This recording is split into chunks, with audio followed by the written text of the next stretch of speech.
तो बैठा दूँगा ईटा बैठ गई हियाँ अभी मोबाइल जाई हियाँ एक ऐसे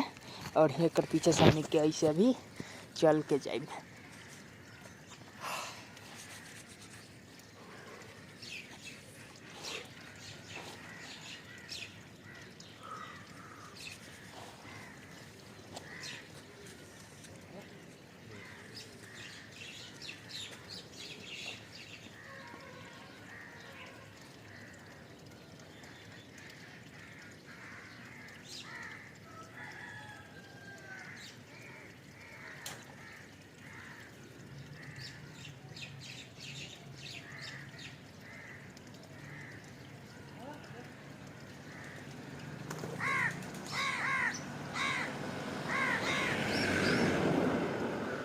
अब तो के तो छोड़ के ना जा सकेनी ना